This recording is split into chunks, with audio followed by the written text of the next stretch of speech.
Since the beginning of Operation Inherent Resolve, the 20-nation air component supporting the 66-nation coalition operating in Syria and Iraq have conducted a total of over 14,100 airstrikes. These strike operations showcase coalition precision capabilities by destroying Islamic State leaders and resources while minimizing the impact to surrounding populations. When people see strike footage on television or online, whether that strike was conducted from a manned or remotely piloted aircraft, it's important to realize what they're looking at is literally a snapshot in time of a much larger narrative that, depending on the target, started a minimum of several hours prior, more likely several days or weeks prior to that weapon hitting the target.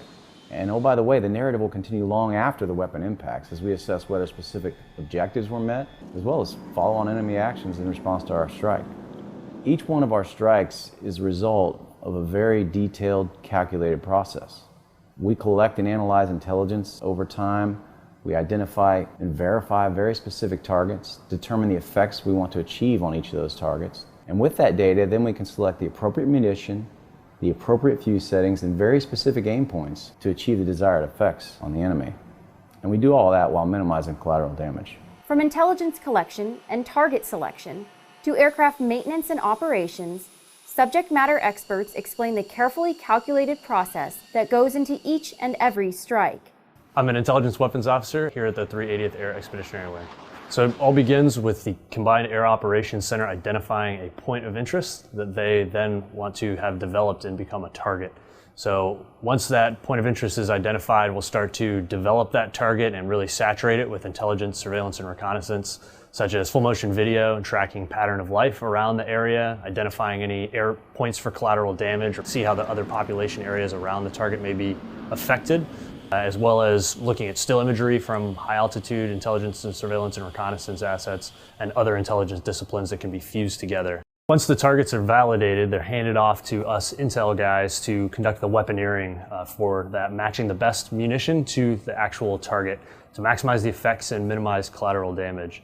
So that process involves taking the right bomb body, matching it with the right tail kit in terms of guidance, and the right fusing on the bomb. So 99% of the munitions we employ in this war are precision guided.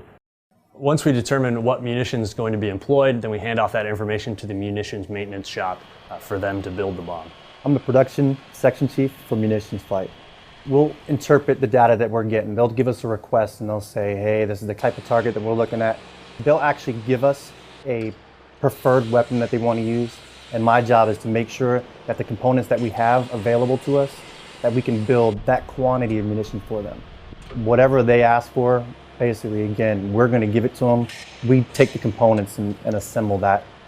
We have a munitions assembly conveyor where we do our rapid assembly. So depending on what the job is, you know, my guys are out there 24/7 ready to go. I'm an air battle manager and I fly on the E3 AWACS.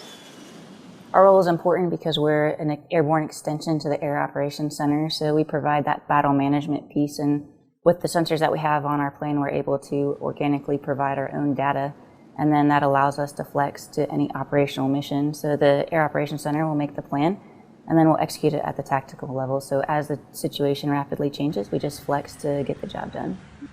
So what we're doing is we're sanitizing the airspace before the aircraft even get there, taking a look at the picture, looking if there's any other countries that are already flying there to provide safety.